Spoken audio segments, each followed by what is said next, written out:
Oke, bismillahirrahmanirrahim. Assalamualaikum warahmatullahi wabarakatuh, Super Friends. Alhamdulillah, sore ini kita ketemu lagi ya buat tadabbur Quran bareng Kalila. Insya Allah sore ini kita bakalan tadabbur Quran surat Al-Baqarah ayat 40 dan 41.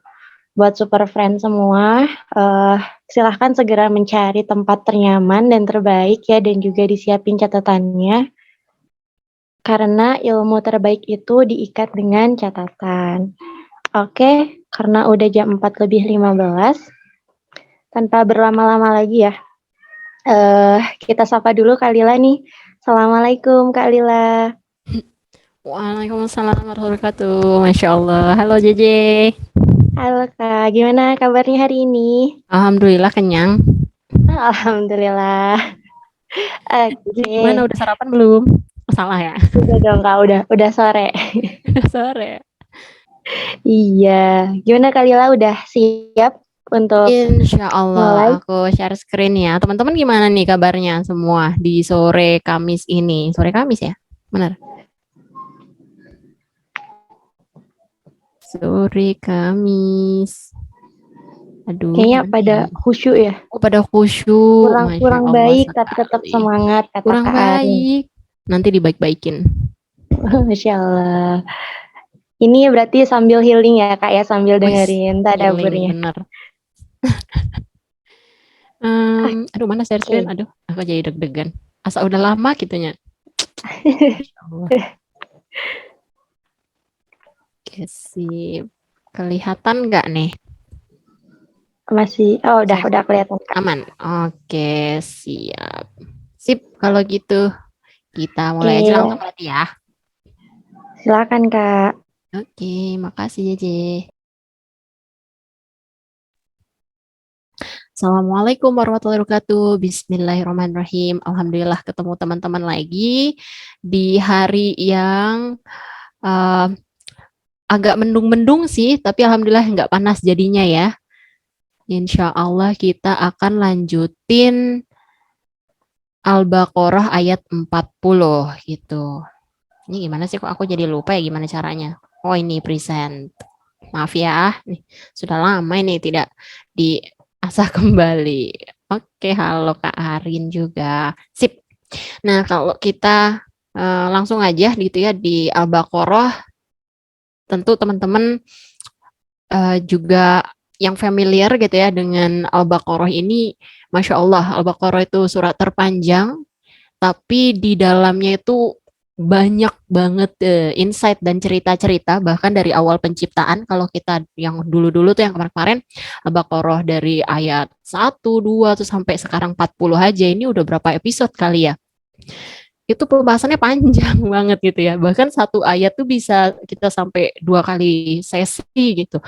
Karena memang surat pembuka yang ibaratnya kalau kita baca buku pasti mukadimah atau bab satunya itu semua pengenalan-pengenalan, penciptaan, cerita tentang Nabi Adam, cerita tentang jenis-jenis orang, bahkan Allah memperkenalkan gitu. Nah, relate sama ayat 40 kita ini, kita buka dulu nih di ayat 40. Aku bacain translatannya ya, translatan jadinya ini bahasa Inggris soalnya. Wahai Bani Israel, ingatlah nikmatku kepadamu dan hanya kepada apa namanya ya, hanya kepadakulah engkau bersyukur dan aku akan mensyukurimu dan aku akan mencukupkanmu dan hanya kepadakulah engkau harus bersyukur gitu atau memberi apa namanya kesyukuran itu ibaratnya. Nah, di ayat ini berarti kan ditujukan kepada siapa? Karena ayat Al-Quran itu benar-benar jelas peruntukannya buat siapa, ngomong sama siapa, dan siapa yang ngomong ke siapa. Gitu. Al-Quran tuh bukan sekedar buku yang ya udah gitu buku teks kitab suci enggak, tapi dia relate banget sama kita. Walaupun misalnya nih, ini kan untuk Bani Israel, tapi kan ujung-ujungnya kita juga sama-sama keturunan Nabi Adam, Bani Israel juga keturunan Nabi Adam. Jadi sebenarnya bisa juga ini tuh ngomong ke kita gitu. Kita harus membawa diri kita tuh sebagai orang yang diajak ngomong oleh Al-Quran. Sorry. Nah, sekarang kita lihat di perkata deh gini ya. Ya Bani Israel. Ya Bani Israel itu kalau di bahasa Arab gitu ya. Ya Bani itu berarti memanggil. Wahai kamu. Kalau kul aja, jadi ada beberapa jenis panggilan kayak gimana ya? Katakanlah, kan ada kayak gitu ya kalau di Al-Quran di ayat-ayat lainnya, katakanlah wahai kaum wahai umat manusia, ya ayuhannas gitu kan. Nah, kalau di sini ya Bani Israel berarti itu ngomongnya langsung. Kamu kayak gitulah. Hai kamu, hei kamu. Kalau kul katakanlah itu di sudut pandang orang ketiga. Katakanlah tuh kayak nggak ngomong langsung, tapi kayak ngomong sama orang lain, tapi ngomongin orang lain. Nah, gimana ya? Jadi bingung ya. Pokoknya dari sudut pandang ketiga lah gitu. Dia itu gini loh, misalnya gitu. Kita ngomongin orang lain, tapi nggak langsung ke orangnya. Nah, kalau ya Bani, itu kayak ngomong di depan kita ini beneran. Talk directly. Talk directly itu kayak ngomong langsung, bener-bener langsung. Allah berkata kepada Bani Israel. Ya, ibaratnya gitu, langsung ngomongnya sama mereka. Jadi sudut pandang pembicaraannya tuh, conversationnya ini langsung dengan Bani Israel itu, kaum Israel. Nah, ini aja, dari satu kata ini aja, sudah mengajarkan kepada kita, ada insights-nya. Insight-nya apa? Kalau kita mau ngomong sama orang, itu langsung. Mau membuka percakapan itu langsung. Kalau zaman sekarang gimana coba? Tetangga, ngomong langsung nggak? Kadang kita nggak tahu tetangga kita siapa, namanya siapa, kerjaannya apa, aktivitasnya apa. Ya paling cuma kalau pas keluar beli cabai apa segala gitu, baru kayak senyum doang gitu. Tapi nggak ngomong langsung. Allah aja ke Bani Israel ngomong langsung. Ya Bani Israel. Lah kita sama tetangga, sama orang-orang yang di sekitar kita, real life lah gitu. Apa kita ngomong langsung? Di sini Allah mengajarkan kepada kita. Kita tuh harus talk directly to people. Oke lah sekarang ada internet, bisa ngomong di VCG, bisa di Zoom atau apa, tapi tetap interaksi yang secara langsung itu beda gitu. Dan bagaimana kita mau menyampaikan pesan, menyampaikan sebuah pesan dakwah gitu, apalagi ngajak orang ngaji, tapi kayak dari sudut pandang ketiga aja terus, nggak ngomong langsung, nggak langsung melihat responnya gimana, orangnya seperti apa, menegur sapa langsung, kayak tadi tetangga gitu, engage gitu, itu jadi kayak punya bonding tersendiri. Nah dari sini aja nih kita bisa ambil ke diri kita, Allah melakukan itu kepada Bani Israel. Kok kita yang sebenarnya bukan sama musuh gitu kan? Kalau Bani Israel kan kayak yang membangkang sama Allah kan ujung-ujungnya gitu. Kita nih bukan sama yang membangkang sama kita atau musuh kita loh, sama tetangga, sama teman, sama orang-orang yang di sekitar kita. Apakah kita ya pakai kata ya itu kepada orang-orang? Nah, terus itu ya satu insight dari kata ya Bani Israel aja. Sekarang dari Israel, Bani Israel ini ya, Israel. Ini kan nama Nabi Israel. Jadi ini sebenarnya kata yang mulia. Walaupun sekarang kan Israel gitu ya, jadinya Israel. Tapi awalnya akar kata, maksudnya ya, itu memang sebutan dari maksudnya itu adalah sebuah nama nabi kita, Nabi Israel. Jadi mulia ini, nama Israel itu aja mulia. Bani Israel atau sekarang Israelites gitu ya. Itu mulia. Bahkan dari kalau kita lihat compare gitu ya, compare antara Bani Israel, lihat kan pengikutnya Nabi Musa. juga. Jadi Taurat kitabnya saat itu Taurat, kalau kita sekarang Al-Quran gitu ya. Kalau kita ngelihat Bani Israel zaman dahulu dengan Israel sekarang itu beda gitu teman-teman. Jadi kayak kalau kita mau misalnya menyikapi ya sebuah kontroversi yang terjadilah di dunia ini sekarang. Sebenarnya Israelites itu nggak terkutuk. Mereka tuh bukan bani yang terkutuk atau curse. Wah, mereka tuh begini-begini orangnya kayak gini. Wah, Yahudi itu ini. Enggak. Karena bahkan dari asal katanya aja nama Nabi, Israel. Yang terkutuk itu bukan Bani Israelnya, tapi orang yang tidak berimannya. Bahkan di kalangan Israel itu sendiri, di kalangan orang-orang Israelnya sendiri, atau di kalangan Bani Israel yang banyak itu ada kelompok kecil lagi yang memang itu membangkang banget gitu, yang wah sangat memerangi Rasulullah ibaratnya gitu ya. Hebatnya Al-Quran itu, kalau Al-Quran mau mention orang beriman atau yang baik-baik, yang positif, atau ngomongin tentang rizki, barokah, nikmat, itu dibawanya umum. Ya ayuhan nas, itu ngomong buat semua orang, bahwa nikmat Allah itu untuk semua orang. Artinya apa? Bani Israel dapat, kaum Nasrani dapat, Muslimin dapat, ayuhan nas manusia. Tapi saat ngomongin yang buruk-buruk, negatif, apa yang dilakukan oleh Al-Quran? Spesifik banget. Spesifik banget. Bahkan gak mention nama. Sampai Abu Lahab itu kan titel. Kayak nama panggung lah gitu. Bukan nama aslinya loh. Segitunya aja. Fir'aun juga bukan nama asli. Titel doang. Gak di-mention nama. Bagaimana Allah itu sangat menyayangi, bahkan sampai orang yang kayaknya tuh buat kita tuh kayak gimana ya.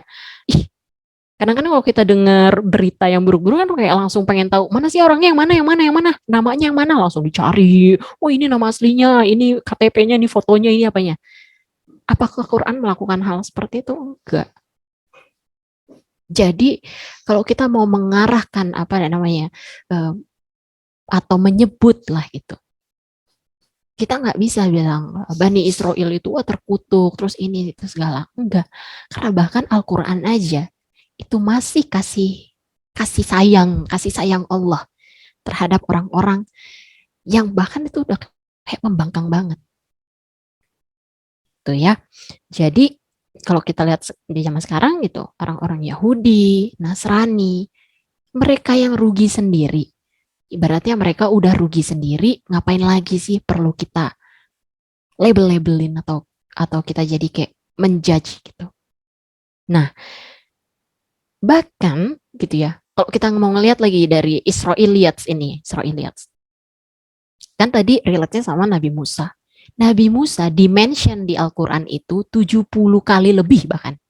Nama Musa alaihissalam di Al-Quran itu dimention sampai lebih dari 70 kali. Nabi Muhammad Rasulullah Sallallahu Alaihi Wasallam itu 4 kali. Ada sekali yang menyebutkan Ahmad. Jadi bagaimana Allah mau ngasih tahu close relationship antara Nabi Muhammad dengan Nabi Musa. Koneksi antara mereka berdua gitu. Dengan Taurat Al-Quran, bahwa Bani Israelites ini pun itu mulia gitu. Namanya ini mulia. Namanya baik sebenarnya. Nah, sekarang kalau kita udah tahu, berarti kan akarnya baik ya? Iya dong, akarnya baik. Akarnya pengikut Nabi Musa semuanya. Bahkan mereka diselamatkan kan dari kejarannya Fir'aun. Terus melewati laut gitu kan, menyeberang laut ini, lalu mereka diselamatkan, tapi habis itu barulah belok-beloknya di situ lah, setelah diselamatkan itu baru belok gitu kan. Nah, ini yang kita harus pelajarin jadi case study-nya kita. Case study itu spesifik. Kita lebih ke arah kenapa sih kok mereka bisa belok? Kenapa mereka udah diselamatin dari kerjaannya Firaun? udah dibimbing gitu oleh Nabi Musa, udah dikasih miracle di depan mata mereka sendiri. Lautnya terbelah loh. Tapi kok bisa lost gitu? Bisa jadi nggak beriman. Nah ini yang harusnya kita telisik gitu ya. Oke, kita next. Maka dari itu ada yang namanya sejarah. Sejarah itu kan bagaimana kita memahami apa yang terjadi dan kenapa ini bisa terjadi. Kadang-kadang kita langsung ngambil kesimpulan, lalu menjudge. Padahal kita nggak cross check backgroundnya apa sih, latar belakangnya apa sih, emang dulu kayak gimana sih, kok bisa sampai kayak gini sekarang. Kenapa mereka belok? Kenapa mereka akhirnya membangkang sama Nabi Musa, membangkang pada Allah? Kenapa dulu mereka yang nama baninya itu mulia, bahkan diajak ngomong oleh Allah langsung di Al-Quran, kok sekarang seperti ini faktanya? Nah, case studies ini bukan untuk menyalah-nyalahkan atau kayak bilang, oh mereka ini kayak gini, oh orang ini. Not to point fingers, but to understand. Jadi kita belajar sejarah itu untuk memahami. Karena sejarah itu akan berulang. Kalau kita nggak paham, gimana kita mau mensolusikan? Karena kadang-kadang solusi itu dulu juga udah terjadi. Nah itu yang kita, kalau perlu repeat the solution. Atau kita apply ke ke saat ini. Nah, gini, ada di ayat ghairil maghdubi alaihim waladhdallin gitu kan ya. Ghairil maghdubi alaihim. Itu artinya kan kepada siapa, maksudnya Allah marah kepada orang-orang yang jenisnya seperti ini, gitulah. Itu kira-kira artinya gitu ya, kepada mereka lah Allah marah. Ini bi alaihim gitu ya, kepada mereka lah.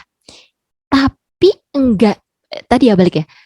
Untuk yang negatif-negatif, yang buruk-buruk gitu, itu enggak spesifik dimension namanya. Kenapa enggak ghairil yahudu lan nasoro, Yahudi dan Nasoro, Nasrani. Kenapa nggak langsung aja kayak dimention gitu? Kan udah jelas kan, Nasrani yang Allah murka terhadap mereka, ya kan? Kaum Yahudi yang Allah marah sama mereka. Kan kayak udah jelas banget gitu kan buat kita. Tapi kok nggak dimention? Malah dibilangnya maghdubi alaihim. Kayak seolah tuh orang ketiga gitu. Nggak dimention spesifik. Karena emang enggak bukan buat semua orang Yahudi, bukan buat semua orang Kristen. Allah murka itu kepada grup kecil sebenarnya, enggak semua. Kalau kita bilang tadi ya kayak ghairil yahudu la nasoro, berarti kan semua orang Yahudi, semua orang Nasrani. Bagaimana penyebutan istilah itu aja tuh di Al-Quran tuh, wah, Masya Allah, sangat berkasih sayang, nggak mau ngejudge semua gitu. Karena memang bukan semua orang Kristen itu Allah marah terhadap mereka, enggak. Atau orang Yahudi atau Allah murka pada mereka, enggak. Not for all. Nah, yang balik lagi tadi, kenapa nih kaum Bani Israel ini yang tadinya mulia gitu ya, bahkan diselamatkan oleh Allah, wah cerita dan ininya semua melegenda gitu.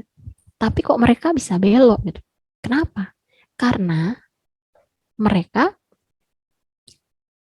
kufur terhadap nikmat Allah. Oh, belum nih, sorry. Balik. Jadi gini, ayat ini kan kalau kita balik ke mana tadi ayatnya, nih ya, ya Bani Israel, uzkuru ni'mati. Berarti nikmat, ngomongnya ingatlah nikmatku. Berarti Allah mau mengatakan, hey kamu Bani Israel, ingatlah nikmat yang telah kuberikan. Jadi Bani Israel itu dikasih kelimpahan, keberkahan, dan kenikmatan dunia yang sangat besar. Jadi satu poin ya, bahwa Bani Israel itu dilimpahkan favor, nikmat, dikasih banyak banget. Kemudahan, keselamatan, keamanan, kenyamanan, kesejahteraan. Coba mereka dikejar-kejar oleh tentara Firaun. Tapi setelah itu kan dilimpahkan banget makanan, terus keamanan mereka hidup. Itu dikasih nikmat tuh kayak bener-bener berlimpah dulu gitu ya. Bani Israel waktu masih ikut sama Nabi Musa. Dikasih Allah tuh banyak banget. Sekarang kalau kita mau compare dengan Nabi Yakub. Nabi Yakub sakit-sakitan, segala dikasih ujian. Udah kayak ya teman-teman lebih tahu lah ya ceritanya Nabi Yakub alaihissalam. Tapi yang apa namanya? Ujian hidupnya sebesar itu aja, waktu orang bilang ke Nabi Yakub, ya mintalah kepada Allah untuk disembuhkan sakitmu, untuk diangkat penyakitmu. Nabi Yakub menjawab apa? Bagaimana mungkin aku meminta pada Allah, sedangkan aku sudah dilimpahkan banyak banget rahmat dan nikmat. Aku sangat bersyukur dengan apa yang kudapatkan sekarang. Allah kan, orang kan jadi bingung ya. Anda ini sakit, penyakitan, ditinggalin orang-orang, terus kayak, udah kayak naas banget itu. Tapi kayak, bersyukur, apa, nggak salah denger nih gitu. Allah mengatakan bahwa Nabi Yakub ini sangat bersyukur pada Allah. Sangat bersyukur. Tapi bagaimana dengan kalian? Bagaimana dengan kita? Nggak sakit, banyak temen, banyak yang seneng juga, fine-fine aja, hidup nyaman. Kesyukuran kita di mana kalau mau di-compare sama Nabi Yakub? Nah, Bani Israel lihat sini, yang dikasih keberkahan, nikmat, semuanya udah dikasih banyak, tapi mereka tidak bersyukur. Mereka enggak seperti Nabi Yakub bahkan. Tuh kan. Jadi bagaimana kita memahami gitu ya, Bani Israel ini letak masalahnya di mana gitu. Kenapa mereka seperti itu? Dari kesyukuran mereka terhadap Allah. Nikmat-nikmat yang sebenarnya itu banyak banget dilimpahkan. Bahkan buat diri kita sendiri, kita ya tinggal muhasabah aja. Aku nih di posisi Nabi Yakub atau Bani Israel gitu. Dan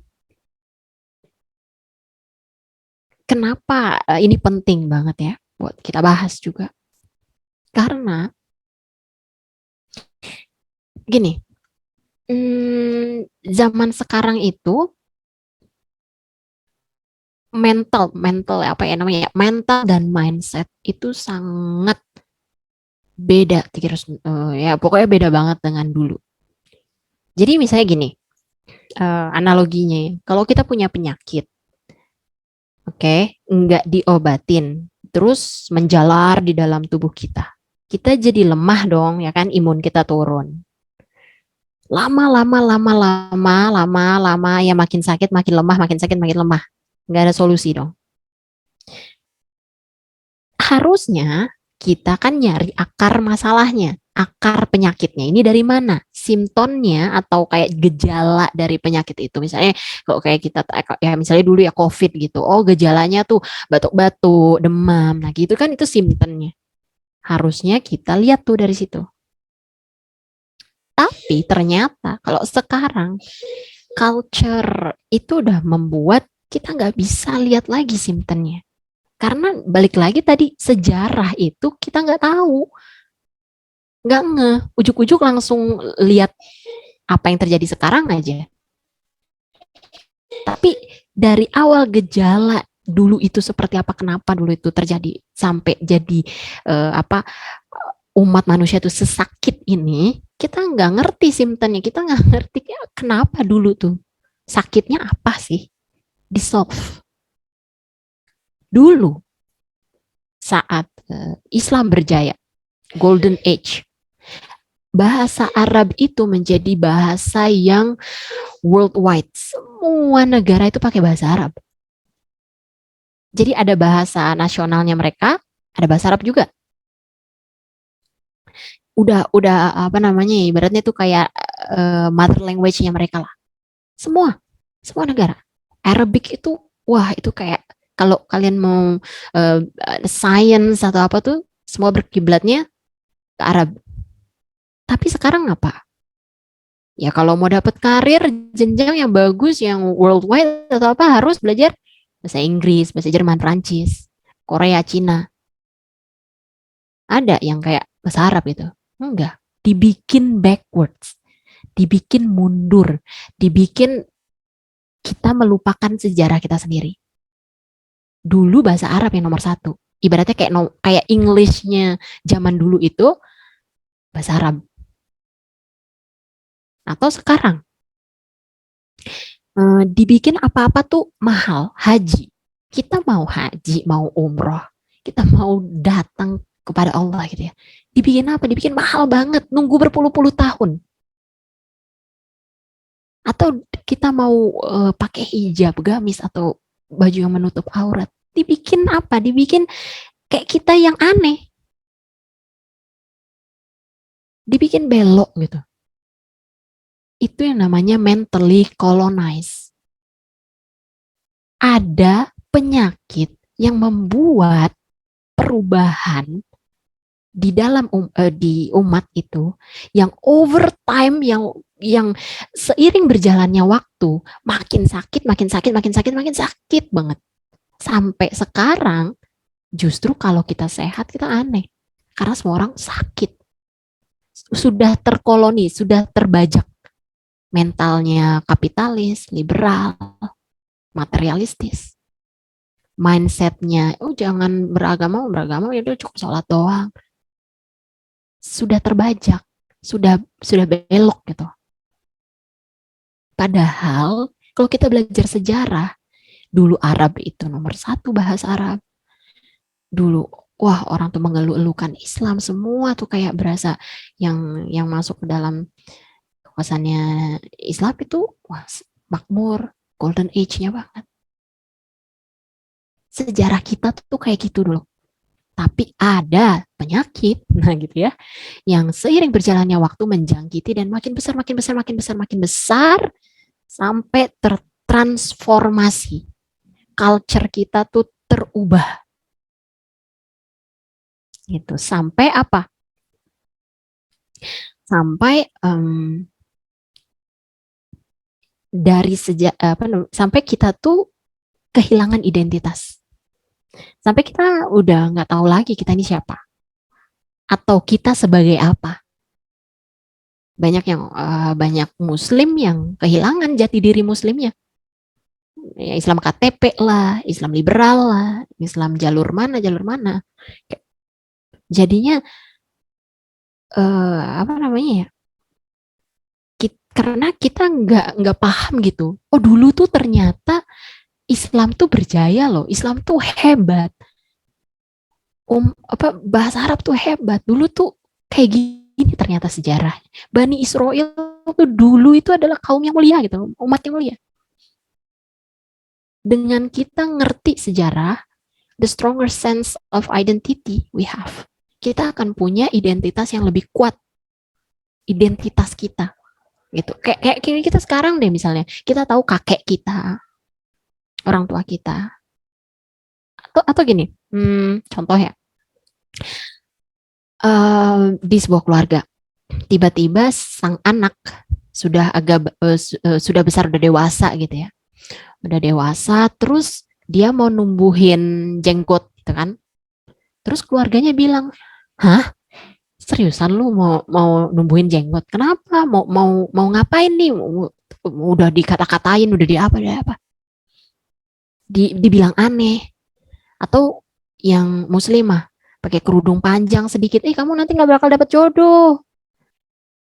Jadi bilang ini, bilang itu, kerja cari yang enggak ribawi atau misalnya enggak ikhtilat atau apa, wah kamu kok menutup opportunity kamu sih, gini-gini. Padahal kalau tilas balik 34 tahun yang lalu lah, atau berapa puluh tahun yang lalu lah, kalau kita lihat nih, kakek kita, nenek kita, uyut lah gitu. Itu semua kakek kita apa? Jenggotan. Gitu kan? Orang-orang zaman dahulu kerudungnya panjang, himar. Harusnya yang lebih malu itu ya kita yang sekarang dong. Lihat tuh apa leluhur kita. Leluhur kita seperti ini gitu. Kok kita yang sekarang aneh gitu. Jadi kehilangan kan identitasnya. Identitas muslimnya itu jadi lemah. Dan ini enggak hanya impact ke diri sendiri doang aja, impact ke secara negara gitu ya, secara badan politik atau di sebuah negara gitu ya. Tapi sampai ke keluarga, individu-individunya, mentalnya, mindset setiap orang, apalagi kalau misalnya kita harus berinteraksi sama keluarga kita gitu kan, sama teman-teman, itu impact banget sebagai individu. Kalau mau kita compare sekarang dengan beberapa 2 generasi yang lalu, itu seolah-olah kayak kita udah lupa gitu. Lupa sama sejarah kita sendiri. Kita take it for granted. Karena berarti gini deh, dulu Rasulullah dan para sahabat dan para muslimin itu sampai mengorbankan darahnya agar Islam itu berjaya dan agar Islam untuk menegakkan Islam, supaya kita sekarang bisa sholat dengan nyaman, bisa practicing Islam di negara kita. Itu karena jasanya mereka loh di zaman dulu. Mereka tuh sampai perang, maksudnya kayak segitunya loh. Terus kita sekarang di sini apa? Leyeh, ya udahlah ntar aja sholatnya gitu. Astagfirullah, itu aku ya. Coba di compare gitu loh. Ini agama yang sama, suatu hal item yang sama lah gitu, agama yang sama, tapi bagaimana cara kita menyikapinya itu beda banget dengan cuma 2 atau 3 generasi yang lalu deh, di mana orang-orang zaman dahulu itu memperjuangkan Islam tuh sampai segitunya, sampai darahnya gitu, hidup matinya. Lah kita mau gak mau ketemu sama temen, aduh mau nongki di kafe, aduh buka kerudung apa kali ya, gak enak kalau dilihat orang nanti gue kerudungan banget tuh, kayaknya terlalu agamis banget gitu. Semurah itu jadi kayak ngebawanya. Di sisi lain, di sejarah kita, kalau kita ngerti sejarah, Masya Allah, harusnya tuh aku tuh lebih memberikan value yang besar terhadap agama ini. Jadi seolah tuh disconnect, terputus. Masa lalu ya masa lalu, sekarang ya sekarang. Ya dulu kan gitu, ya itu kan Rasulullah, ya itu kan Nabi, itu kan sahabat. Lah aku mah siapa, rempah-rempah Oreo gitu. Aku mah apa gitu. Ya kita kan harus ikutin mainstream zaman sekarang gitu. Kita harus ngikutin perkembangan zaman, jangan jadul. Secara nggak langsung itu jadi sekuler gitu, jadi memisahkan. Jadi malah sekarang tuh kayak agama tuh beban gitu bawaannya. Mau pakai kerudung panjang beban, mau ngapa-ngapain susah. Aduh, apa lepas aja ya agama ini daripada jadi beban, jadi susah gitu. Nah, maka dari itu, sorry, kalau kita tidak paham sama sejarah kita sendiri, kita nggak akan paham siapa diri kita. Kita nggak akan paham apa yang kita punya, apa yang kita miliki. Kayak pasti kan kita mikir, kenapa sih orang-orang zaman dulu tuh segitunya banget memperjuangkan Islam? Padahal sekarang kita take it for granted aja. Bahkan di belahan dunia zaman ini, tapi belahan dunia lain ada negara-negara yang kalau sholat di luar masjid, di universitasnya atau di tempat umum, mereka dipenjara. Dipenjara loh teman-teman. Kita masjid itu cuma berapa meter, tapi adakah kita tergerak ke sana? Di negara lain kalau mau practicing Islam, mau jadi muslim yang baik, itu harus sembunyi-sembunyi, diem-diem, pakai kerudung, nggak boleh sekolah, nggak boleh kuliah. Nah kita di sini, jadi kita tuh seolah-olah jadi kayak, ini kita siapa sih? Beneran muslim atau enggak? Nah, ini relate sama tadi balik ke favor atau nikmat. Bani Israel itu diberikan nikmat yang sangat berlimpah. Bahkan kalau di Al-Fatihah, siratal ladzina an'amta alaihim. An'amta nikmat kan? Ghairil maghdubi alaihim. Nikmat itu relate sama siratal mustaqim. Siratal ini kan ayat sebelumnya itu siratal mustaqim. Siratal mustaqim itu jalan yang lurus, sirat gitu ya. Jadi jalan yang lurus, udah dikasih nikmat nih, kita menuju jalan kepada Allah, ke surga gitu. Tapi apa? Apakah kita mensyukuri itu? Jadi Allah sudah menghujani kita dengan banyak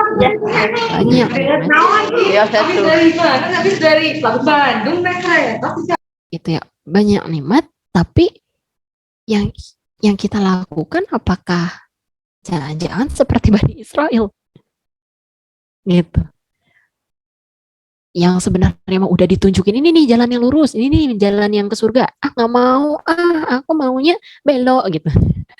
Gitu. Nah inilah di sini letak permasalahannya. Kaum Yahudi, Jews itu kaum Yahudi itu saat diberikan nikmat, banyak blessings, berkah berlimpah-limpah kepada mereka, justru ini membuat mereka belok dan makin jauh sama Allah, makin membangkang. Misguidance ini nggak membuat mereka lebih baik, nggak membuat mereka mendekat kepada Allah, tapi malah membuat mereka makin terpuruk. Ada yang diberikan nikmat sama Allah itu bukan karena Allah tuh sayang, Allah tuh kayak bukan sayang ya, apa ya, Allah happy sama kita jadi kita dikasih nikmat gitu, kita dikasih kekayaan melimpah. Tunggu dulu, itu mungkin mindsetnya orang tidak beriman, tapi sebenarnya nih ada kan istidraj gitu ya, nikmat-nikmat yang dilimpahkan kepada kita, tapi bukannya membuat kita bersyukur dan mendekat pada Allah, malah membuat kita makin lupa. Dan Allah memanjangkan nikmat itu, dipanjangin. Oke, silakan. Karena ujungnya nanti kamu akan menderita selamanya, ya udah dikasih aja sekarang. Kasihan. Di-extend gitu. Supaya ya makin banyak dosa yang dia kumpulkan. Karena mereka itu sedang ada punishment, painful punishment. Hukuman yang sangat besar yang sedang menunggu nanti. Jadi sekarang tuh di-extend dulu nih. Oh ya, mau di dunia mau leha-leha, mau santuy-santuy aja, sok silakan. Karena sebenarnya sudah menunggu tuh hukuman buat kamu di akhirat nanti. Jadi kalau mau kita telisik lagi, apakah benar itu jadi namanya blessing atau nikmat yang seperti itu? Nah, kita jadi mikir kan, waduh, ini mah kayaknya jadinya bukan nikmat ya. Tapi di ayat 40 Al-Baqarah ini, memang ini tuh namanya nikmat. Favor, nikmat, blessing. Di ayatnya aja tadi kan, Allah memang memberikan mereka nikmat. Ini bukan jebakan buat mereka gitu atau kutukan gitu. Aku akan memberikan nikmat supaya kalian lengah dan begini kayak dijebak gitu oleh enggak. Ini emang beneran nikmat buat mereka. Tapi merekanya yang tidak mau atau mengabaikan secara sadar, disregarding. Jadi kayak dikasih itu supaya dikasih kesempatan loh gitu. Nih dikasih kesempatan, mungkin kamu baru sadar, ih kok aku dikasih nikmat terus ya, padahal aku tuh membangkang mulu sama Allah. Akhirnya dia sadar terus, oh ya udah deh aku balik kepada Allah. Kadang gitu kan, kadang kita juga adalah saat-saat misalnya kita tuh kayak nggak sadar gitu, oh kita hidupnya baik-baik saja gitu. Tapi lama-lama tuh kayak, kok Allah baik banget sama aku ya. Padahal aku tuh membangkang, aku juga nggak terlalu practicing Islam banget gitu. Tapi kok Allah tetap banget ya, kayak kita jadi terenyuh sendiri gitu. Akhirnya kita kembali kepada Allah. Maksud Allah tuh begitu. Tetap kita dikasih nikmat, ditambah lagi bahkan. Kita jadi kayak nggak enakan gitu loh.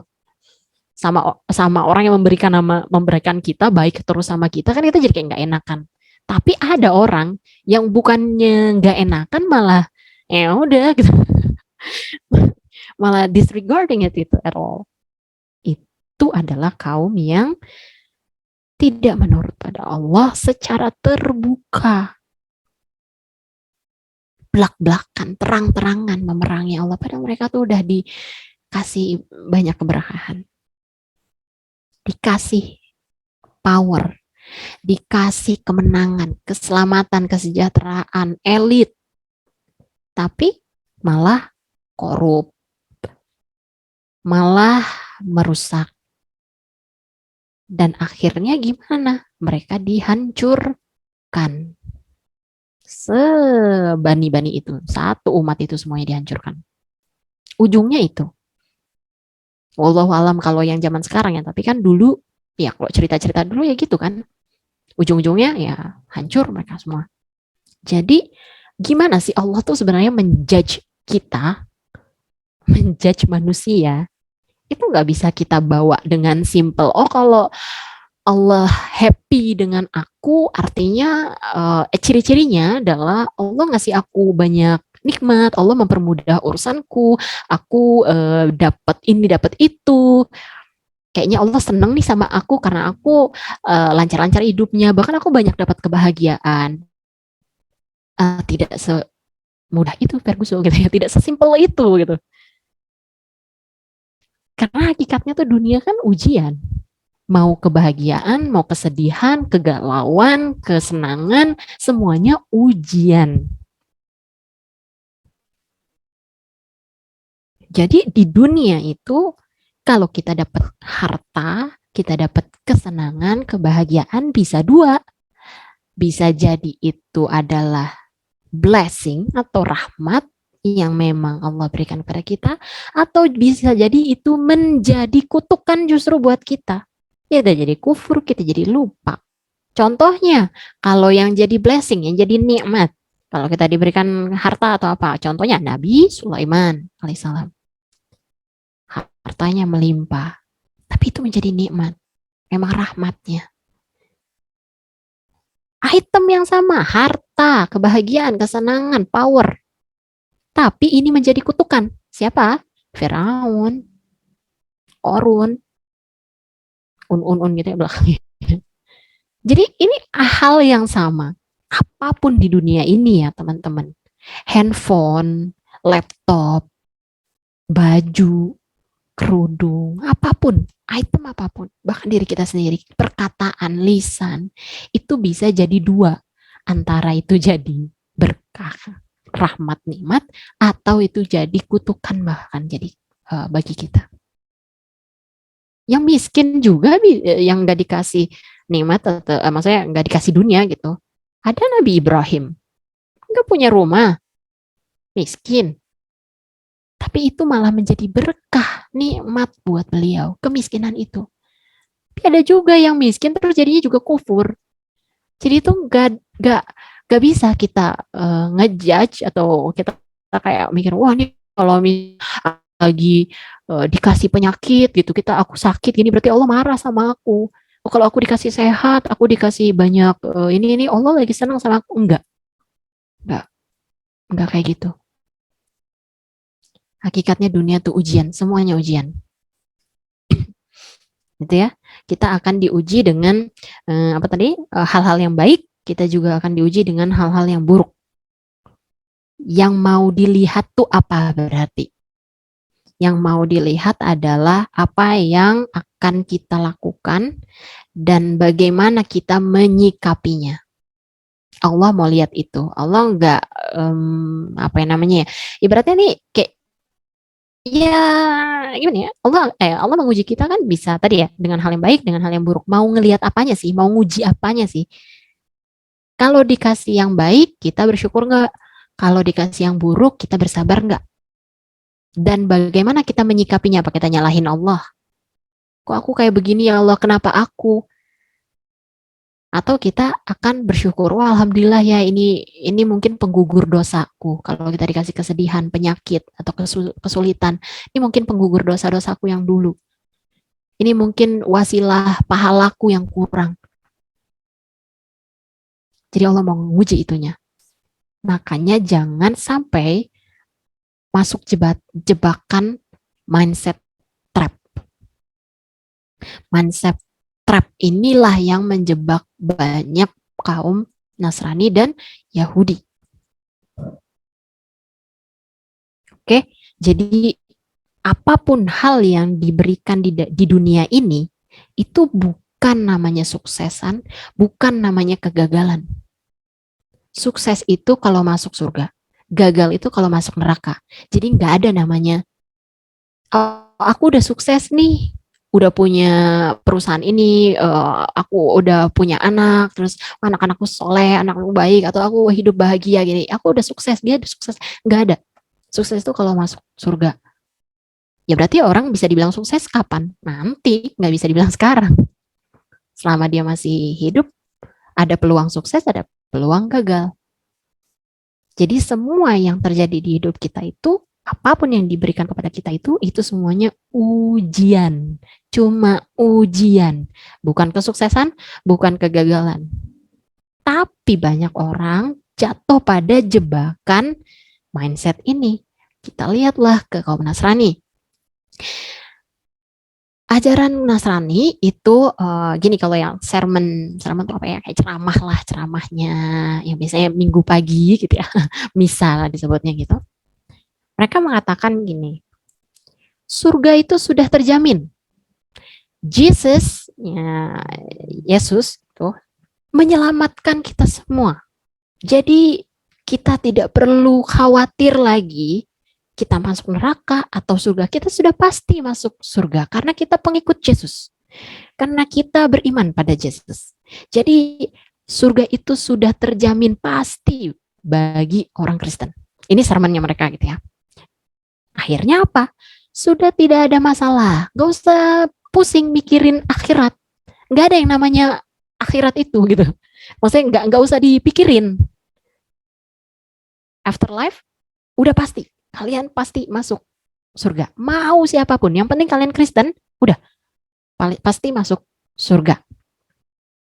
Akhirnya jadinya the only problem buat mereka adalah dunia. Ibaratnya yang sudah pasti buat mereka kan pasti masuk surga. Tapi kan yang belum pasti adalah bahagia di dunia. Bahagia di surganya mereka udah pasti nih. Jadi nggak mikirin lagi. Ya udah bodo amat gitu. Gua mau kriminal kek, gua mau ngebunuh orang kek, gua mau kayak apa kek, gitu ya. Gua udah pasti masuk surga karena gua Kristen misalnya gitu. Tapi yang belum pasti nih, kehidupan gua di mana? Di dunia. Kalau miskin, ya sedih dong. Kalau kaya, bahagia. Jadi mereka pikirannya kemana? Dunia. Aku harus bahagia di dunia. Karena bahagia di akhirnya mereka udah kayak, ya nggak usah dipikirin lagi. Udah dikasih jaminan gitu sama pastornya. Udah dikasih jaminan. Jadi di ceramah mereka itu ya, dibilang, jika kita mempunyai iman, tahun ini semua kesedihan kita akan hilang. Semua kesulitan kita akan hilang. Kita akan mendapatkan promosi kerja. Yang belum nikah akan menikah. Kalian akan mendapatkan banyak kesenangan dan kebahagiaan. Yang penting kita rajin ke gereja dan selalu mengikuti beriman lah gitu. Iman kita tinggi. Tuhan atau Allah gitu ya disebutkan itu akan menyayangi kita. Dan mindset trap ini adalah Tuhan sayang, Tuhan kasih uang. Tuhan marah, Tuhan mengambil dari kita atau Tuhan membuat kita susah. Jadi God is happy with you when He gives you. Tuhan happy sama kita, bahagia sama kita karena misalnya rajin ke gereja atau maksudnya mereka beriman banget gitu, akan diberikan gitu. Ibaratnya iya bagus nih umatku yang beriman gitu kan, jadi dikasih kekayaan, dikasih kesenangan, dikasih apa. Tapi kalau Tuhan marah sama kita, berarti kita dibikin susah, miskin, segalanya hidupnya lontang-lantung apa segala. Itu cara berpikirnya, mindsetnya, prinsipnya mereka tuh seperti itu. Jadi kayak apa ya? Rumusnya gitulah. Tuhan senang, Tuhan kasih uang. Tuhan marah, Tuhan kasih susah kita. Akhirnya mereka gimana? Mereka kejar dunia. Aku harus kaya di dunia. Aku harus bahagia di dunia. Udah nggak ada lagi tuh parameternya akhiratnya gitu. Karena sudah dijaminkan surga lah ibaratnya gitu. Itu mindset trapnya.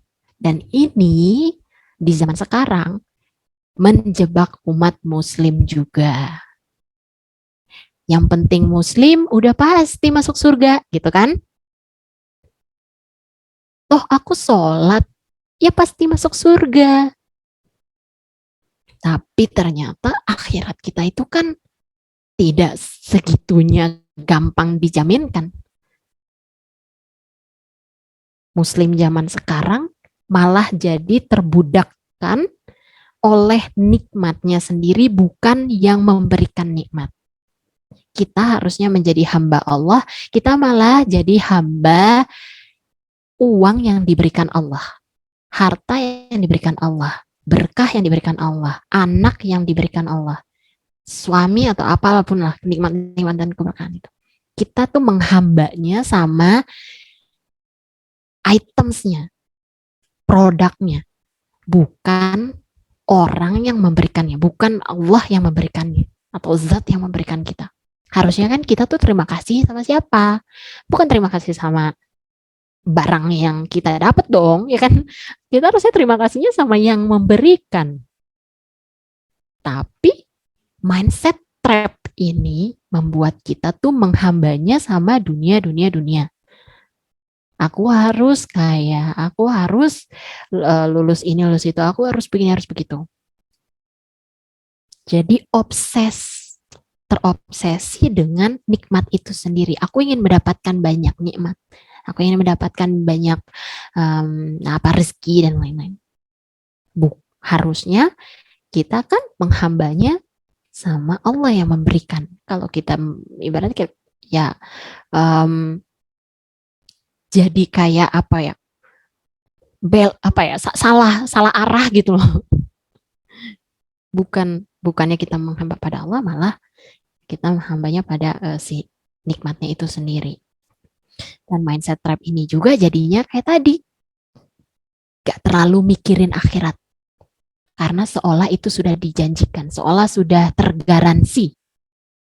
Ya udah tergaransi kok, Islam kok, Muslim kok, pastilah masuk surga. Aku ikut kajian apa segala, ya pasti masuk surga ya. Kalaupun dosa-dosa dikit ya masuk neraka dikit-dikit lah ya. Padahal nggak ada jaminan sebenarnya. Sampai akhir hayat kita masih Muslim, ataupun amal itu timbangannya cuma beda sedikit, satu zarah aja di yang buruk, itu kan, aduh, orang menyepelekan jadinya.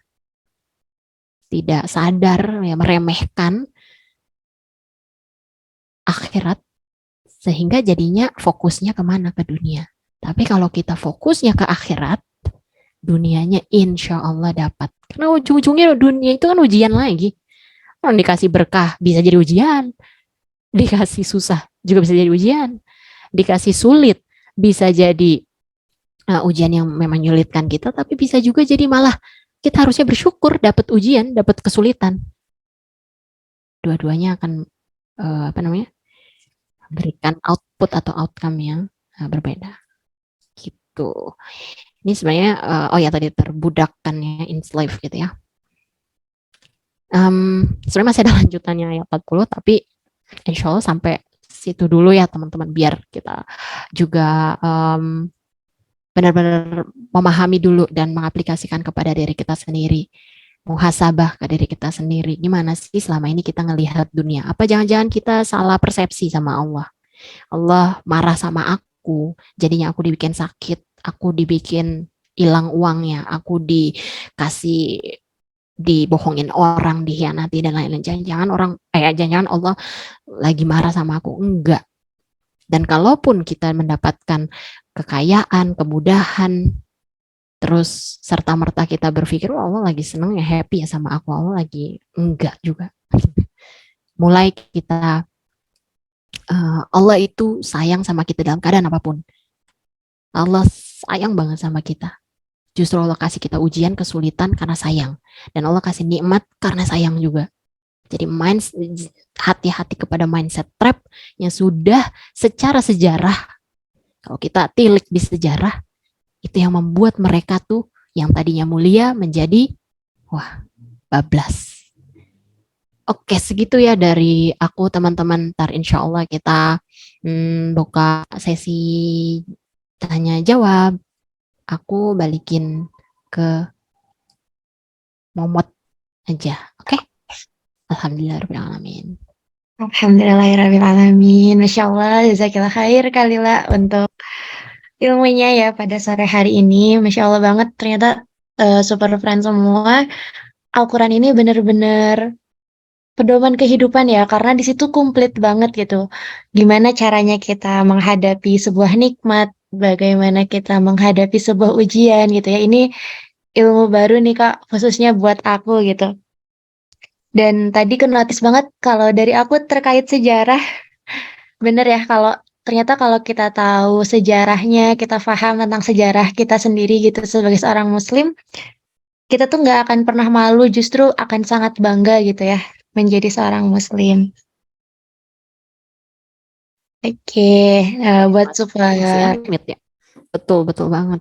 Masya Allah. Aku juga ini tuh aduh ya Allah ya, kalau belajar sejarah tuh berasa aduh gitu. Tapi kayak pas belajar dari Ustadz Noman Alihan tuh jadi kayak oh iya juga ya. Oh, jadi pengen belajar sejarah, tapi ya insya Allah dimudahkan, doain juga ya teman-teman. Amin, ya rabbal alamin. Jujur ya itu sejarah tuh buat aku aduh, astagfirullahaladzim. Emang harus sabar ya Kak kalau belajar sejarah, nggak bisa langsung Siwer gitu ya dari epilog, kadang-kadang teh. dari prolog langsung ke epilog, tapi harus satu-satu gitu kan ya. Iya, dirunut gitu. Ya insya Allah teman-teman juga dimudahkan. Amin ya rabbal alamin. Oke, kalau ada teman-teman mau nanya boleh Oke, ya buat gitu ya.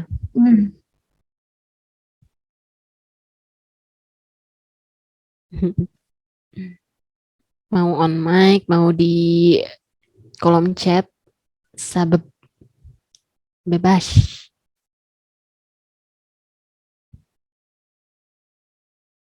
Ini masih ayat ada nggak? 40. Kenapa, kenapa? Ya ini kayaknya masih ini ya Kak, merenungkan gitu tadi kan, karena jujur materinya menurut aku ini cukup relate buat khususnya buat aku gitu. Tadi tentang Bani Israel dan Nabi Yakub ya. Benar sih kita memposisikan diri sebagai siapa gitu. Apakah karena relate-nya gini, kalau sama Bani Israel tuh kan mereka diberikan banyak nikmat sama Allah gitu kan, diberikan ilmu, makanan dan segala macam kenikmatan, tapi ternyata mereka malah kufur nikmat gitu, malah tidak beriman. Aku jadi relate dengan kondisi sekarang di mana kita diberikan kemudahan segala akses informasi, akses ilmu gitu ya. Tapi Betul. banyaknya malah disia-siakan, misalnya ikut kelas, ya udah deh nanti nunggu rewatch, nunggu replay, akhirnya Mulai recording ya. tumpuk gitu kan, malah nggak ditonton. Astagfirullah. Benar, benar, benar. Betul, betul. Iya, ya kadang ya gitu ya, take it for granted gitu. Dengan segala kemudahan kita tuh harus ceki-ceki sebenarnya loh sama teman-teman kita yang di luar negeri, yang negara lain, yang apa tuh, aduh mereka tuh pengen sholat, pengen kajian, pengen gitu banget, tapi nggak ada aksesnya gitu, susah, bahkan terancam terancam gitu secara keamanan. Lah kita nih udah mah tinggal ngesot gitu berapa meter doang ke masjid, atau malah malah males-malesan aku gitu ya. Astagfirullahaladzim. Bahkan di sejarah, kalau sejarah gitu ya, bagaimana para penuntut ilmu itu sangat memuliakan ilmu, adabnya juga. Pas ngeliat diri sendiri tuh kayak rada, aduh, wah kurang ajar kali gitu. Aku ini, astagfirullah, aku ini, astagfirullah aku. Oke, kalau teman-teman mau ada yang nggak relate juga nggak masalah sih, aman-aman saja. Mau didiskusikan juga boleh. JJ suaranya nggak masuk ya di aku. Apa? Oh ya, sekarang ada. Oh, sekarang ada. Oke, Sekarang ada gimana aman. nih? Ini Super. teman-teman apa nyiapin buka puasa nih? Bisa jadi mungkin disambi masak ya, Kak, atau cari Iya ya. takjil. Atau tanya dulu reaksinya. Hadiroh gitu misalnya, hadiroh lagi di kolom chat. Masih ini nggak, masih Masih pada beronline lagi. stay di Zoom nggak nih? Atau AFK semua? Oh, Oh, masih ada nih, hadir Kak. ya. Ada. Hadirak, hadirkak. Atau Super Friends di sini juga mau berbagi mungkin Mm-mm. tadi insight apa sih yang didapat dari penjelasan Kalila tadi juga boleh banget ya. Nah, Insya Allah.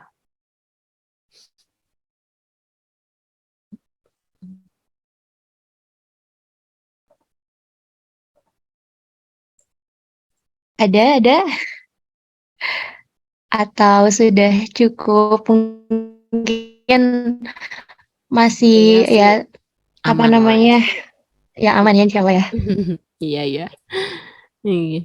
Gak apa-apa, kita pelan-pelan lah ibaratnya, misalnya 1 sampai 2 minggu ini jadi meresapi gitu, oh tentang dunia, tentang ujian, terus ini insya Allah menumbuhkan minat teman-teman juga untuk belajar sejarah, untuk mengetahui bagaimana sih Islam dulu, kenapa sekarang kok dilihatnya kayak terbelakang, apa-apa kayak begini sekarang gitu kan. Em, kita ya jangan melupakan identitas kita. Betul betul banget Kak. Perlu banget ya sekarang kayak menambah ilmu banget itu maksudnya harus benar-benar rajin nambah ilmu karena di luar Mm. sana ada banyak orang gitu yang mau bikin Muslim ini jadi benci bahkan gak suka sama agamanya sendiri gitu sama Itu Islam. tadi Dibikin yang fobia ya. benar, yang secara terbuka memerangi Muslim. Benar. Jadi kita harus punya tameng ya supaya nggak mudah tersusupi oleh mereka-mereka. Betul, betul. Kayak Yap. gitu.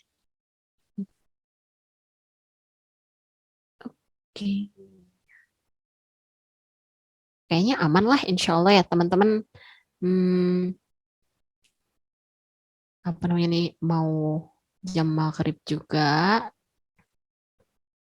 Kalau nggak ada lagi, maybe disudahi nggak apa-apa, Cici. Oke oke Kak. Oh, ini ada satu ini apa namanya? Oh, Dari Kak Nur Aisyah katanya paling seneng kalau udah ngebahas Quran dan disambungin ke kehidupan sekarang. oh ya ya ya. Oh, aku nggak lihat kolom chat, sorry sorry. Oh iya iya benar, semoga ikutan terus, masya Allah. Iya, disambung, kalau disambung itu eh, apa ya namanya? Bahkan lebih lebih ini lagi ya, Bu. Al-Quran tuh kadang-kadang pernah ngasih teman-teman tuh ngerasa, kok ini ayat ini buat aku gitu.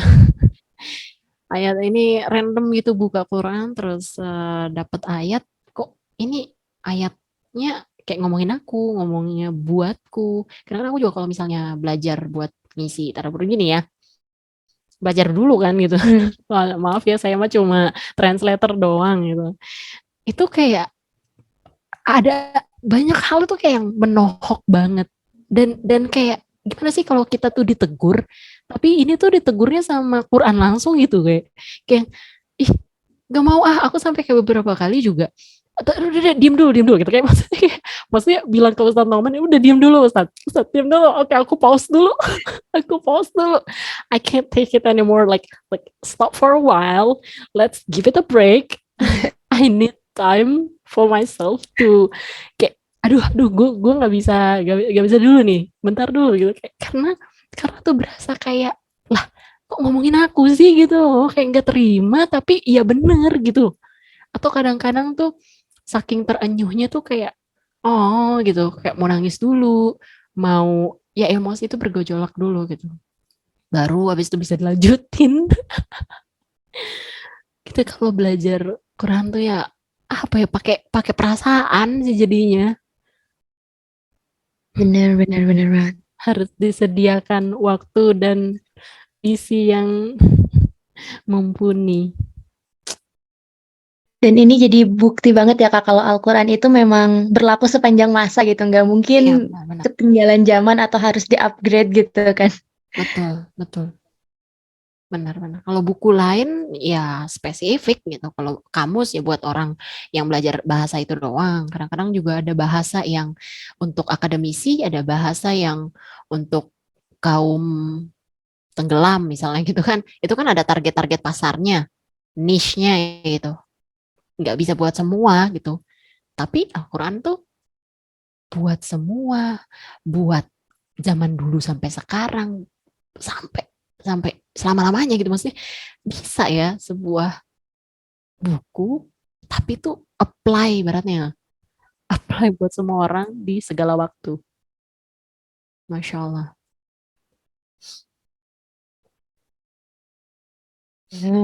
Masya Allah. Luar biasanya Al-Quran ya, dan itu udah terjaga banget juga kebenarannya. Nggak mungkin ada salah-salah atau ada campur tangan manusia di situ. Aduh, iya. Oke, kira-kira ada lagi gak nih dari Super Friends? Atau udah cukup?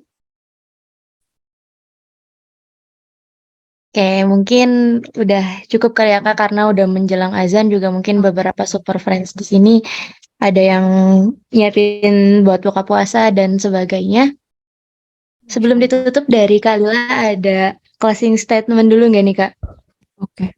Closing statement ini reminder buat diriku sendiri yang masih struggling buat belajar sejarah, tapi semoga kita sama-sama bisa dimudahkan untuk lebih berlegowo dan tidak mudah menjudge secara penamaan, pelabelan, dan kita harus benar-benar memahami siapa kita.